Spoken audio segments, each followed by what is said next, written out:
Mi nombre es Gabriela Rossini y durante 18 años fui catequista en la parroquia de San Giuseppe en Turín.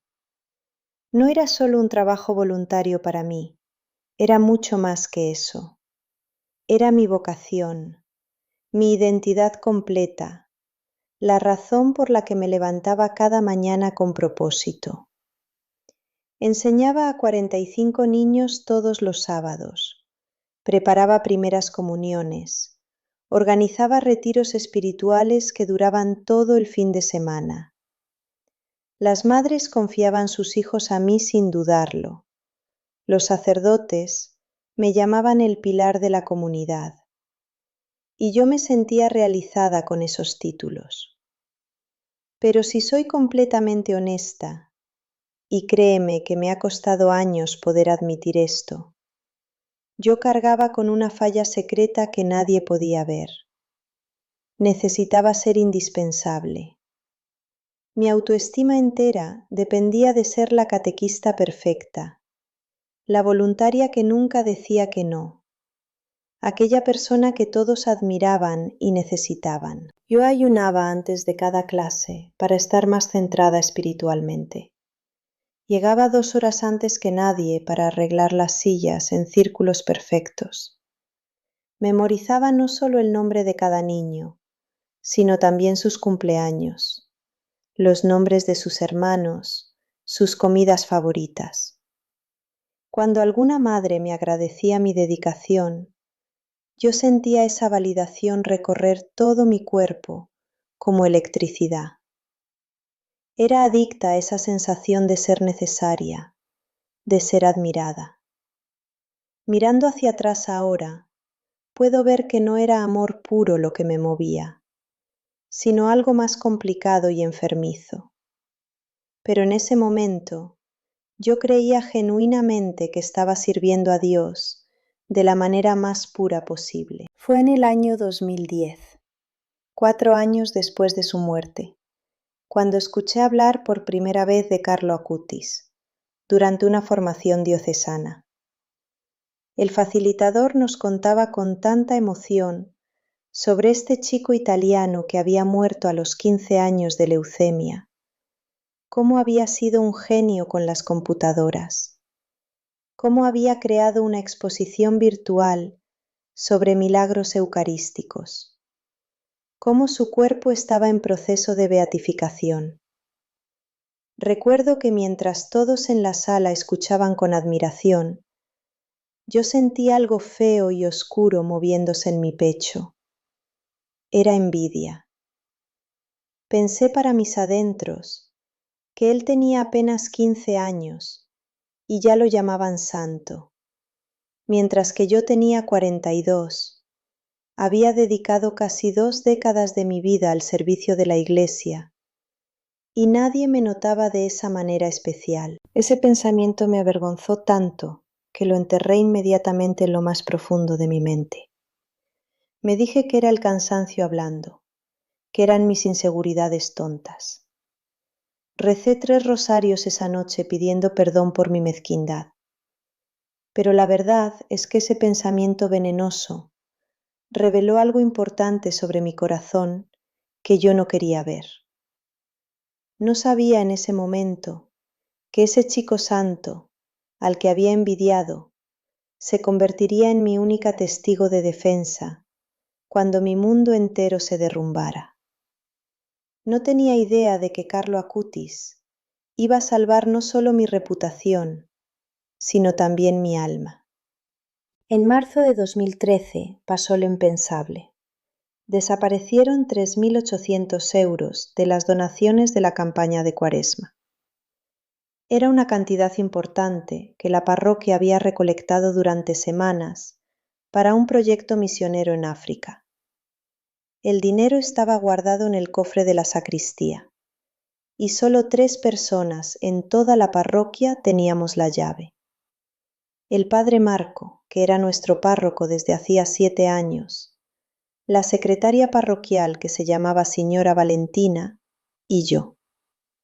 Cuando el padre Marco descubrió que faltaba el dinero un lunes por la mañana, convocó una reunión de emergencia del Consejo Pastoral para esa misma tarde. Recuerdo que llegué temprano, como siempre, sin tener ni idea de la tormenta que estaba por caer sobre mi cabeza. El clima en esa reunión era denso. Podías cortar la tensión con un cuchillo. El padre Marco estaba visiblemente perturbado. Sus manos temblaban mientras explicaba la situación. Preguntó si alguien sabía algo, si alguien había visto movimientos extraños en la sacristía durante la semana. Antes de que yo pudiera siquiera abrir la boca para responder, señora Valentina, que siempre me había mirado con cierta frialdad competitiva, que yo nunca entendí completamente, habló con una voz pausada y cargada de algo que no pude identificar en ese momento, pero que ahora sé que era malicia calculada. Dijo que con todo respeto al padre Marco, todos sabíamos que yo estaba pasando por dificultades financieras serias. Dijo que mi marido Alessandro había perdido su trabajo hacía 6 meses y que ella me había visto nerviosa cerca del cofre el jueves por la noche, cuando pensaba que la iglesia estaba completamente vacía. Sentí como si toda la sangre de mi cuerpo se drenara hacia mis pies. Mi cara debió ponerse blanca como papel. Grité que eso era una mentira absoluta y al hacerlo rompí 18 años completos de ser dócil y siempre amable. Pero mi grito desesperado solo pareció confirmar las sospechas. Otros miembros del consejo comenzaron a susurrar entre ellos. Y tenían razón en algunas cosas, eso era lo peor. Era verdad que Alessandro estaba desempleado desde hacía medio año. Era verdad que teníamos deudas acumuladas. Era verdad que yo había estado más estresada de lo normal. Las evidencias circunstanciales se iban acumulando como piedras pesadas sobre mi pecho, haciéndome imposible respirar. Uno de los miembros del consejo, un hombre mayor que siempre había sido amable conmigo, sugirió con una falsa compasión que tal vez yo había tomado el dinero prestado con la intención genuina de devolverlo pronto. Su tono condescendiente me dolió más que una acusación directa. El padre Marco, que se veía profundamente incómodo con toda la situación, finalmente dijo que hasta que se investigara el asunto más a fondo, necesitaba apartarme temporalmente de mis responsabilidades como catequista. Dijo que era por el bien de todos, para proteger a los niños y mantener la transparencia en la parroquia. Salí de esa reunión bajo las miradas de juicio y pena de personas con las que había trabajado durante años. Nadie hizo una acusación formal a la policía, porque según dijeron era para no manchar la reputación de la parroquia. Pero la sentencia social fue inmediata y brutal. Yo, que había dedicado casi 2 décadas completas de mi vida al servicio de esa comunidad, me convertí en una paria en menos de 48 horas. Las madres que antes me saludaban con tanto cariño, comenzaron a cruzar la calle cuando me veían venir. Los grupos de WhatsApp donde compartíamos materiales de catequesis quedaron en silencio total. Algunas mamás retiraron a sus hijos de mis clases, incluso antes de que yo fuera oficialmente suspendida. Volví a casa completamente destruida esa tarde. Alessandro me abrazó mientras yo lloraba de una manera convulsiva que nunca había experimentado antes. Le pregunté entre sollozos si él creía en mí, si me creía cuando decía que no había robado ni un centavo. Él me dijo que por supuesto que me creía, pero vi algo en sus ojos por una fracción de segundo. Era duda. Solo duró un instante antes de que él la escondiera, pero yo la vi clara como el día. Y eso me despedazó de una manera que ni siquiera las acusaciones públicas habían logrado. Si hasta mi propio marido dudaba de mí, aunque fuera por un segundo, Entonces, ¿quién en el mundo entero iba a creerme? Antes de continuar, tengo mucha curiosidad por saber algo. ¿Desde dónde me estás viendo ahora mismo? Déjame tu ciudad o país en los comentarios, porque me encanta saber hasta dónde llegan estas historias que comparto. Y si este relato te está aportando algo, si te está tocando el corazón de alguna manera, por favor, dale al botón de suscribirse.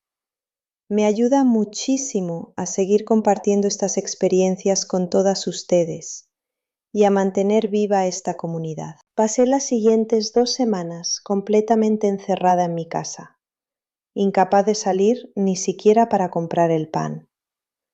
La depresión me tragó entera. Dejé de ducharme, de comer regularmente, de hacer cualquier cosa que no fuera estar acostada mirando el techo. Le gritaba a Dios en la oscuridad de mi habitación, preguntándole por qué me había abandonado de esta manera. Le decía que yo le había servido fielmente durante tantos años y que esta era mi recompensa, ser humillada públicamente y perder todo lo que me daba sentido. La rabia y la autocompasión me consumían por turnos. Pasaba de llorar a sentir un odio profundo hacia señora Valentina, luego a odiarme a mí misma por sentir odio, luego a sentir lástima de mí misma nuevamente. Era un ciclo vicioso y destructivo. Una noche de insomnio terrible. Eran exactamente las 3:22 de la madrugada, porque recuerdo haber mirado el reloj digital en mi mesa de noche. Escuché una voz completamente clara en la oscuridad total de mi cuarto. La voz dijo mi nombre, Gabriela, y luego dijo que él había estado allí y que había visto todo. Encendí la luz de golpe, aterrorizada, con el corazón latiéndome tan fuerte que pensé que iba a explotar. No había nadie en la habitación. Alessandro dormía profundamente a mi lado. Pero la voz continuó, y me di cuenta de que no era externa, sino interna, aunque era tan clara y cristalina que parecía más real que mi propia voz mental. La voz se identificó. Dijo que era Carlo. En ese momento mi mente racional trató de convencerme de que estaba teniendo una crisis nerviosa, que era una alucinación producto de mi mente perturbada por el estrés y la depresión. Pero la voz continuó hablando con detalles tan específicos que me dejaron paralizada. Me dijo que el jueves a las 9:34 de la noche yo había estado rezando en la capilla lateral. Describió exactamente cómo señora Valentina había entrado por la puerta lateral, cómo había abierto el cofre con su propia llave, cómo había tomado el dinero y lo había escondido en su bolsa. Me dijo que ella había plantado mi pañuelo cerca del cofre para incriminarme deliberadamente. Yo había dejado ese pañuelo sobre uno de los bancos después de limpiarme las lágrimas durante mi oración, y efectivamente había desaparecido. Pero lo que la voz me dijo después fue lo que realmente me convenció de que esto no era producto de mi imaginación. Me dijo que señora Valentina había cometido un error. Me explicó que en la parroquia había cámaras de seguridad que nadie recordaba que existían. Fueron instaladas hacía 5 años, después de que hubo un robo en la iglesia, pero quedaron tan discretas y escondidas que con el cambio de párroco se habían olvidado por completo. Me dijo que una de esas cámaras estaba escondida detrás de la imagen de San José en la sacristía. La filmación del jueves todavía estaba en el grabador digital que se encontraba en el armario del cuarto del celador. El padre Marco no sabía de esto, porque todo había sido instalado por el párroco anterior, el padre Augusto. La voz de Carlo me dijo que fuera a buscar esas grabaciones. Y luego, con una suavidad que me hizo llorar, me dijo algo más. Me dijo que cuando fuera inocentada cosa que sucedería pronto. Yo debía perdonar a señora Valentina. Me explicó que ella actuaba por envidia, sí, pero también por un dolor profundo que yo desconocía. Su hijo estaba en la cárcel por tráfico de drogas, y ella había tomado el dinero para pagarle un abogado privado, porque estaba desesperada. Me dijo que el miedo hace que las personas hagan cosas terribles y que mientan para protegerse. Me quedé completamente paralizada durante más de una hora después de que la voz se fue.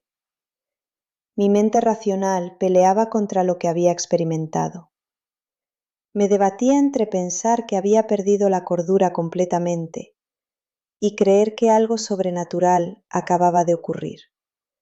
Pero la especificidad de los detalles era demasiado precisa para ser una invención de mi mente estresada. La cámara detrás de San José, el armario del celador, el horario exacto de las 9:34. Esos detalles tan concretos no podían venir de mi imaginación. Cuando amaneció, todavía temblando y sin haber dormido nada, llamé al padre Marco. Le dije que necesitaba hablar con él urgentemente sobre algo relacionado con cámaras de seguridad que tal vez él no sabía que existían en la parroquia. Podía escuchar la confusión en su voz cuando me preguntó de qué estaba hablando. Le supliqué que me diera solo 30 minutos de su tiempo, que por favor confiara en mí solo esta vez más. La reunión fue completamente surreal. Llegué a la parroquia por primera vez en 2 semanas y sentí como si estuviera caminando por territorio enemigo. El padre Marco me recibió en su oficina con una mezcla de compasión y cautela.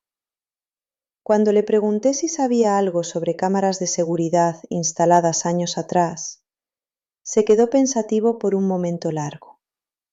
Luego, para mi absoluto alivio, confirmó que efectivamente el padre Augusto había mencionado algo sobre un sistema de seguridad discreto cuando él llegó, pero que con el paso de los años y las 1000 cosas que hay que atender en una parroquia, se había olvidado por completo de ese detalle. Fuimos juntos al cuarto del celador, que estaba lleno de cajas viejas, escobas, productos de limpieza.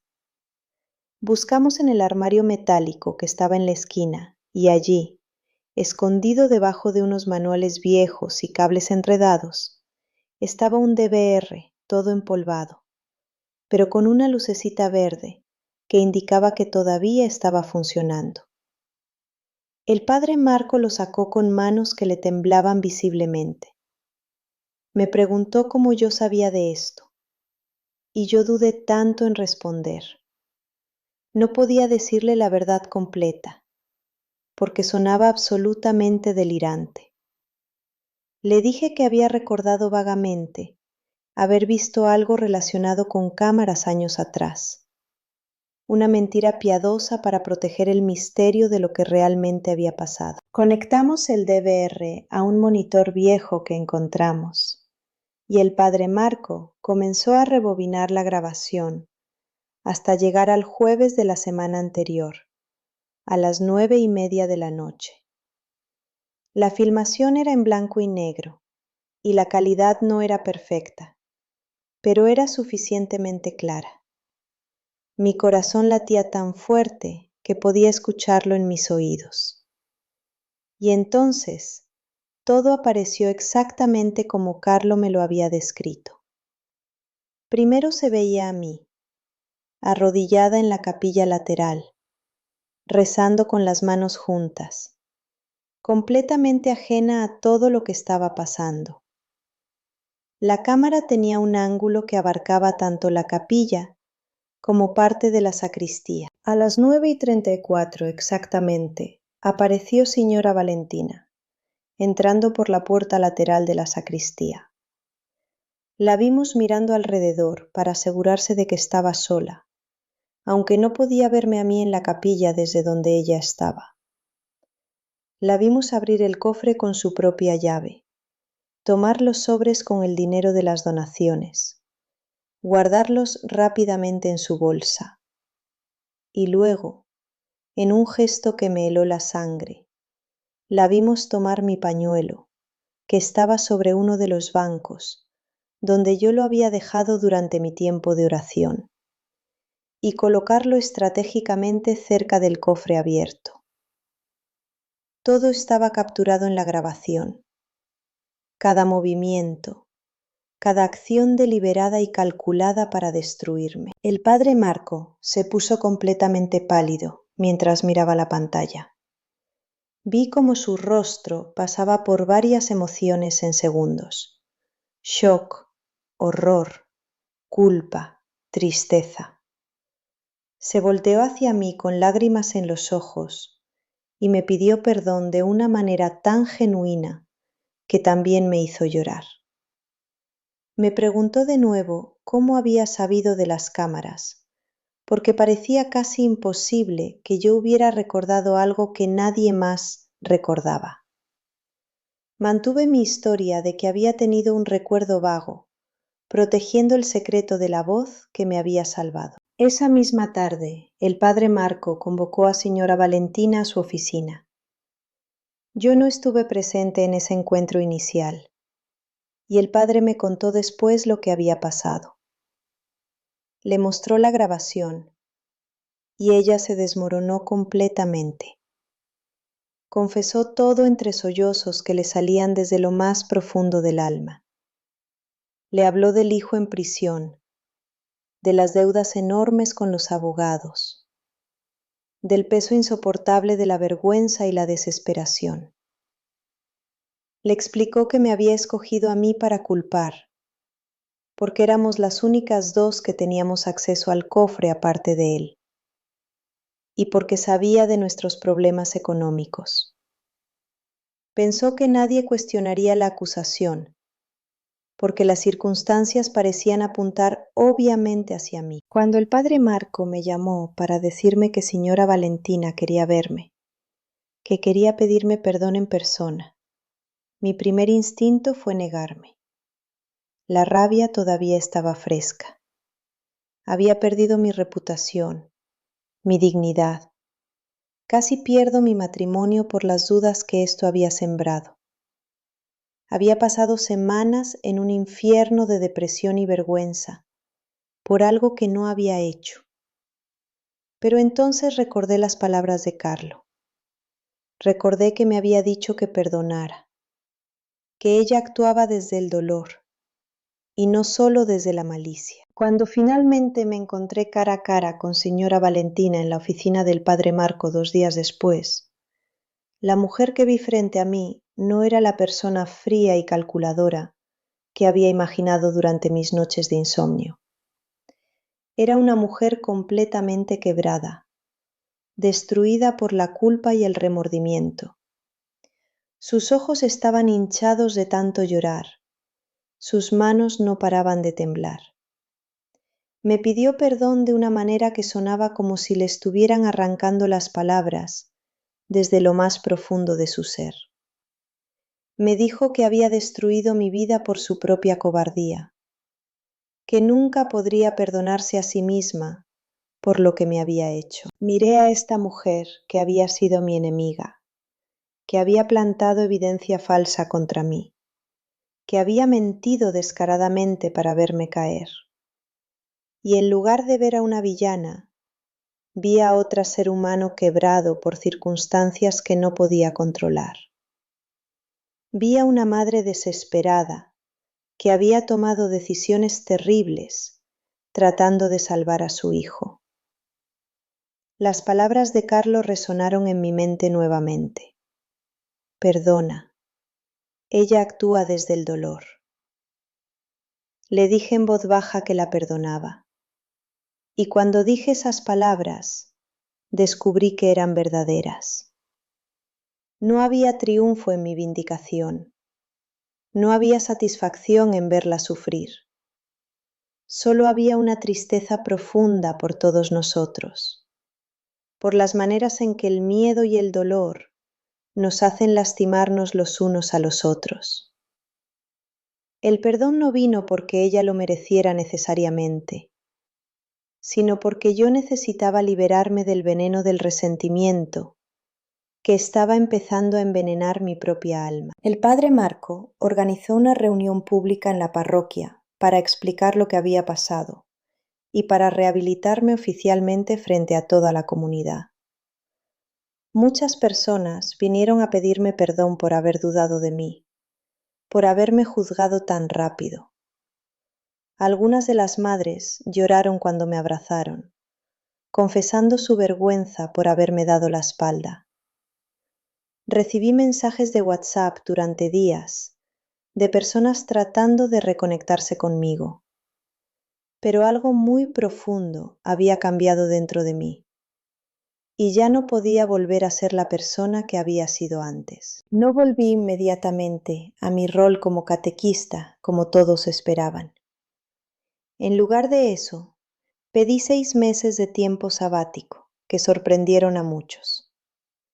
El padre Marco entendió sin que tuviera que explicar demasiado. Le dije que necesitaba tiempo para reaprender por qué servía realmente. Necesitaba descubrir si servía para ser admirada y necesitada, o si servía porque genuinamente amaba a Dios y a las personas.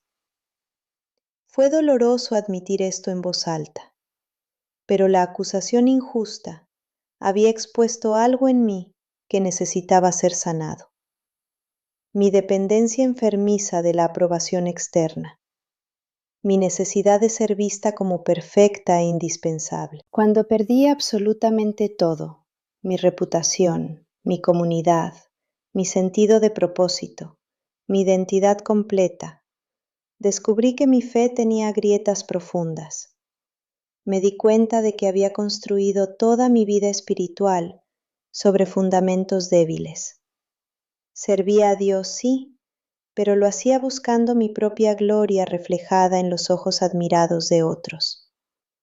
Y cuando esa admiración se convirtió en desprecio, mi fe casi se derrumbó, porque estaba construida sobre arena y no sobre roca. Pasé esos 6 meses en un retiro espiritual en Asís. Alquilé un cuarto pequeño cerca de la basílica y pasaba mis días caminando por las mismas calles que San Francisco había caminado siglos atrás. Pero más que nada, visitaba diariamente la tumba de Carlo Acutis, en el santuario de la expoliación. Me sentaba allí durante horas, a veces rezando, a veces solo en silencio, a veces llorando. Le susurraba mi agradecimiento por haber sido mi testigo, cuando nadie más podía serlo. Pero le agradecí aún más por haberme mostrado la verdad sobre mí misma, por exponer mis motivaciones impuras para que pudiera sanarlas. Durante esas largas semanas de soledad y reflexión, empecé a entender cosas que nunca había visto antes. Entendí que mi envidia hacia Carlo, cuando escuché sobre él por primera vez, no había sido solo un pensamiento pasajero vergonzoso. Había sido una señal de alarma sobre el estado real de mi corazón. Yo no servía por amor puro. Servía porque necesitaba ser especial, necesitaba ser reconocida. Y eso había contaminado todo mi servicio durante años, sin que yo me diera cuenta. Comencé a recordar momentos de mi vida como catequista con nuevos ojos. Recordé cómo me sentía secretamente molesta cuando otra voluntaria recibía elogios. Recordé cómo a veces me resistía a compartir responsabilidades porque quería ser la única indispensable.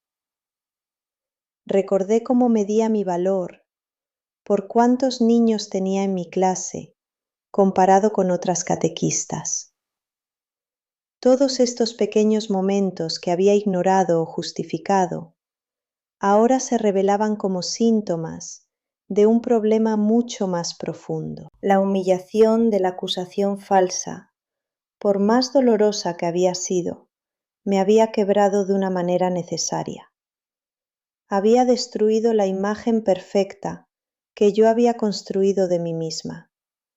Y en esas ruinas, Dios podía finalmente empezar a construir algo real y verdadero. Ya no podía esconderme detrás de mi reputación impecable de 18 años. Ya no podía pretender que era mejor que otros porque servía más horas. Todo eso había sido arrancado, y lo que quedaba era solo yo, desnuda ante Dios, sin máscaras ni pretensiones. Oye, una pausa rápida aquí. Me encantaría saber desde dónde estás conectando hoy conmigo. Deja un comentario con tu ubicación, porque siempre es increíble ver cómo crece esta comunidad por todo el mundo. Y si aún no te has suscrito a este canal, por favor hazlo ahora mismo.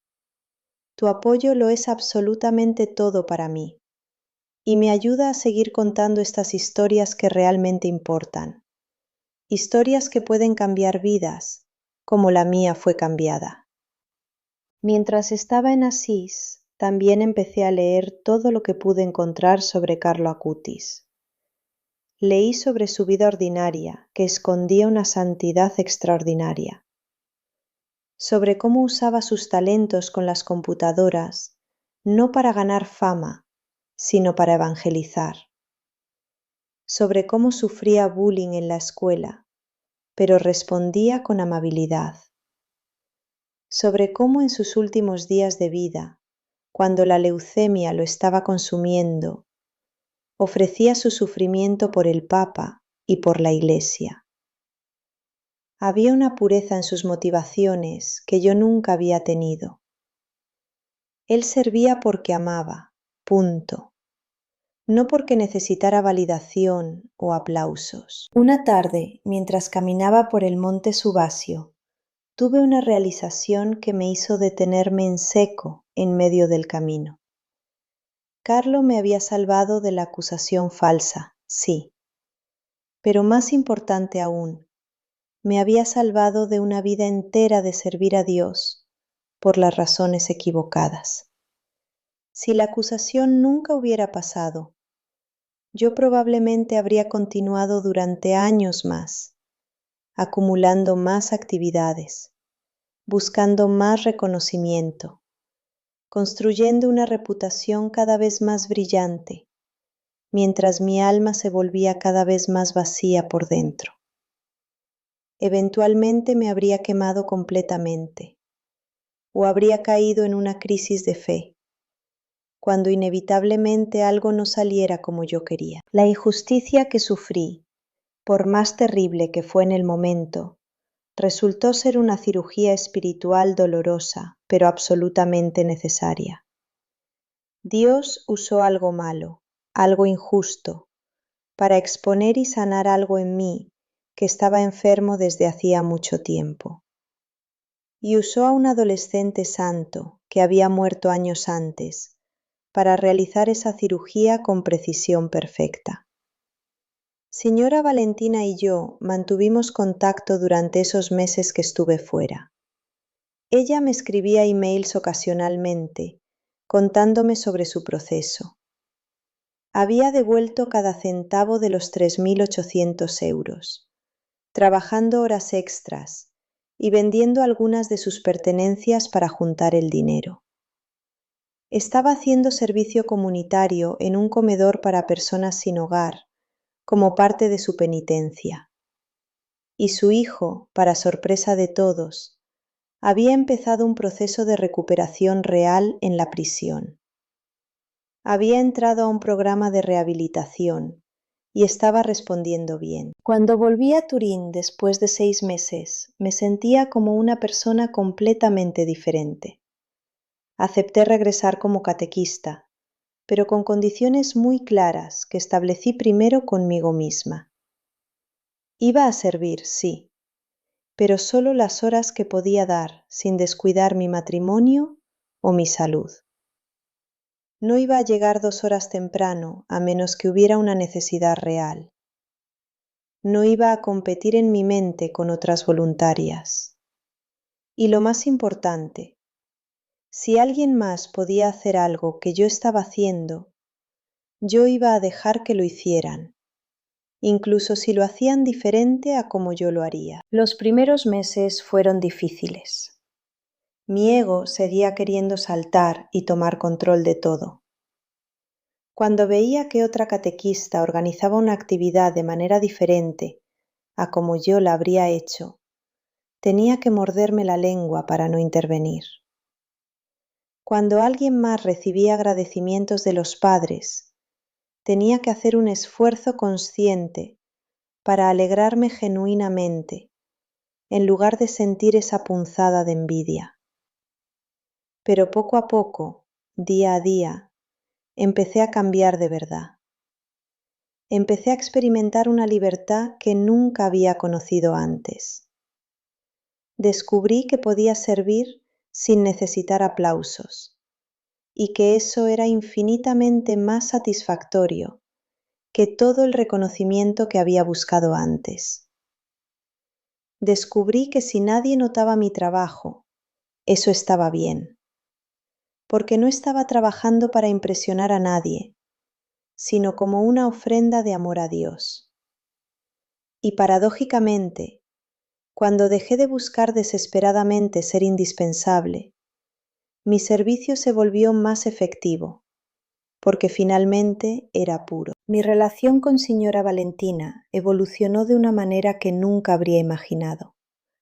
No nos convertimos en mejores amigas en el sentido tradicional, pero desarrollamos un vínculo profundo, como dos personas que han pasado juntas por el valle de sombra de muerte y han salido del otro lado transformadas.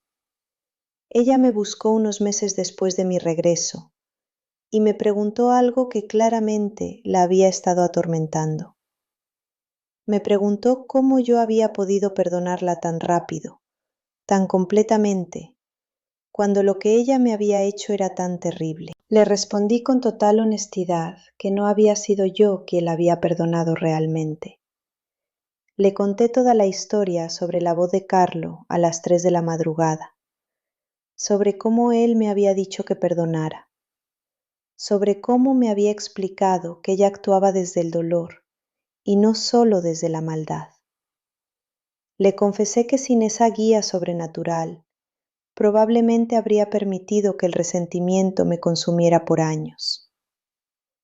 Ella lloró cuando le conté esto, no solo por alivio, sino por asombro ante la misericordia de Dios, que no solo había revelado su crimen, sino que también había preparado mi corazón para perdonar. El hijo de Valentina salió finalmente de la cárcel 2 años después y está ahora en un programa de recuperación continua. Ella me lo presentó un día y él también me pidió perdón por el dolor indirecto que me había causado. Le dije lo que era verdad, que todos nosotros estamos quebrados de diferentes maneras, que todos necesitamos misericordia, que no había nada que perdonar de su parte. Hoy, 7 años después de todo aquello, sigo siendo catequista en la parroquia de San Giuseppe, pero la Gabriela que enseña ahora es radicalmente diferente de la Gabriela que enseñaba antes. Enseño con libertad ahora, no con la necesidad desesperada de aprobación. Si nadie nota mi trabajo, está perfectamente bien. Si me reemplazan con alguien más joven o más talentoso, está perfectamente bien. Mi identidad ya no está atada a mi servicio, sino a ser hija amada de Dios, y eso nadie me lo puede quitar. He aprendido a celebrar los éxitos de otros voluntarios sin compararme. He aprendido a pedir ayuda cuando la necesito, en lugar de pretender que puedo con todo. He aprendido a decir que no a ciertas responsabilidades para poder decir sí con todo mi corazón a las que realmente puedo manejar. Y sobre todo, he aprendido que el servicio más puro es el que nadie ve, el que no recibe reconocimiento, el que se hace simplemente por amor. Carlo Acutis no solo probó mi inocencia ante la comunidad de la parroquia aquella noche de marzo de 2013. Él expuso mi vanidad escondida, mi búsqueda disfrazada de gloria personal, y me liberó de esa prisión en la que había vivido durante años sin siquiera saberlo. Ese adolescente que nunca conocí en vida, que murió cuando yo ya llevaba años como catequista, se convirtió en mi testigo de defensa, no solo frente a las acusaciones falsas de otros, sino frente a las acusaciones verdaderas de mi propia conciencia. A veces me pregunto por qué Carlo intervino en mi situación específica, cuando hay tantas injusticias en el mundo, tantas personas inocentes que sufren acusaciones falsas y nunca son vindicadas. No tengo una respuesta teológica perfecta para eso. Solo puedo decir que Dios en su misterio decidió usar mi situación no solo para salvarme de la injusticia, sino para salvar mi vocación de convertirse en un monumento a mi propio ego. Y quizás, al compartir esta historia, otras personas puedan reconocer en sus propias vidas esas motivaciones impuras que se esconden debajo de un servicio aparentemente santo. He vuelto a visitar la tumba de Carlo en Asís varias veces desde entonces. Cada vez me siento allí y le cuento cómo van las cosas, como si estuviera hablando con un amigo cercano. Le cuento sobre los niños a los que enseño, sobre las luchas que todavía tengo con mi ego, sobre los momentos de gracia cuando logro servir con verdadera pureza de corazón. Y siempre le agradezco, no solo por salvar mi reputación, sino por salvar mi alma de una forma de idolatría religiosa, que es quizás la más peligrosa, porque se disfraza también de virtud. Si estás escuchando esta historia ahora y te encuentras falsamente acusado, calumniado, destruido por mentiras que otros han esparcido sobre ti, quiero que sepas algo importante. Carlo estaba allí. Él vio todo lo que realmente pasó. Y de una manera u otra, en el tiempo de Dios, la verdad va a ser revelada. Tal vez no sea a través de una voz sobrenatural a las 3 de la mañana, como fue en mi caso. Tal vez sea de una manera mucho más ordinaria. Pero la verdad tiene una manera de salir a la luz eventualmente. Pero quiero advertirte sobre algo también. Prepárate, porque la vindicación puede venir acompañada de una cirugía espiritual dolorosa, pero necesaria. Cuando Dios permite que pasemos por el fuego de la injusticia, casi siempre es porque hay algo en nosotros que necesita ser purificado. En mi caso, era mi orgullo disfrazado de servicio. En tu caso puede ser algo diferente, pero confía en que Dios no desperdicia nuestro sufrimiento. Él lo usa para transformarnos en versiones más verdaderas y libres de nosotros mismos. La injusticia que sufrí salvó mi vocación de convertirse en una forma de vanidad religiosa, donde yo era el centro en lugar de Dios. Me enseñó que el verdadero servicio es invisible, que el verdadero amor no busca reconocimiento, que la verdadera santidad es ordinaria y escondida. Carlo Acutis vivió esas verdades en sus 15 años de vida y ahora las enseña desde la eternidad a través de intervenciones misteriosas como la que experimenté. Cuando pienso en cómo Carlo era conocido como el santo de la Internet, el chico que usaba la tecnología para evangelizar, me hace sonreír pensar que también usa su intercesión para revisar filmaciones de seguridad olvidadas. Que el mismo santo que catalogaba milagros eucarísticos en un sitio web, también susurra pistas a las 3 de la mañana sobre dónde encontrar evidencia que salvará a los inocentes. Hay algo hermoso y perfectamente apropiado en eso. He aprendido a ver mi historia no como una tragedia que tuvo un final feliz, sino como una misericordia disfrazada. Dios permitió que cayera tan bajo para poder reconstruirme sobre fundamentos sólidos. Permitió que perdiera todo lo que yo pensaba que me definía, para poder mostrarme quién soy realmente en Él. Y usó a un santo adolescente como instrumento de esa transformación radical. Mi mensaje final para ti, que me has acompañado hasta el final de esta historia, es simple. Confía en el proceso, incluso cuando es doloroso, incluso cuando parece injusto, incluso cuando sientes que Dios te ha abandonado. Él está obrando algo mucho más grande de lo que puedes ver en el momento. Tu verdad está llegando. Tu vindicación está en camino. Pero más importante que eso, una versión más libre y más verdadera de ti mismo está siendo formada en el fuego de esta prueba. Y si como yo descubres que servías por razones que no eran completamente puras, no te desesperes. Dios puede tomar incluso nuestros motivos imperfectos y purificarlos. Puede tomar nuestro orgullo disfrazado de virtud y transformarlo en humildad genuina. Puede tomar nuestra necesidad de ser admirados y convertirla en libertad para servir en secreto.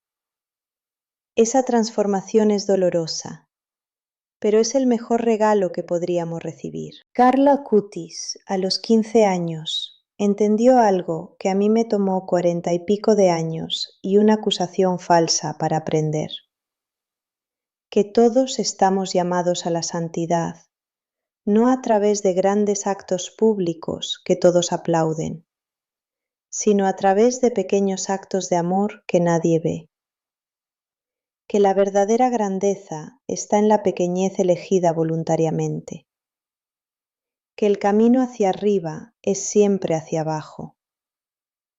Él vivió eso con su vida ordinaria de estudiante, que iba a misa diaria, ayudaba a los pobres en secreto y usaba sus talentos para glorificar a Dios en lugar de a sí mismo. Y ahora, desde el cielo, continúa enseñándonos esas lecciones a través de su intercesión misteriosa. Así que gracias, Carlo, por ser mi testigo cuando nadie más podía serlo. Gracias por revelar no solo la verdad sobre lo que señora Valentina hizo, sino la verdad sobre lo que yo era por dentro. Gracias por la cirugía dolorosa que salvó mi alma de una forma de muerte espiritual que es lenta y casi imperceptible. Y gracias por recordarme que en el reino de Dios los últimos son primeros, los pequeños son grandes, y los que sirven en secreto son los que brillan más en la eternidad. Si esta historia te ha tocado de alguna manera, si te ha hecho reflexionar sobre tus propias motivaciones en el servicio, o te ha dado esperanza en medio de una injusticia, me encantaría que lo compartieras en los comentarios. Y por favor, considera suscribirte para más historias como esta, que exploran la intersección misteriosa entre nuestra humanidad quebrada y la gracia transformadora de Dios. Cada suscripción me ayuda a seguir compartiendo estas experiencias que creo pueden cambiar vidas, como la mía fue cambiada por completo.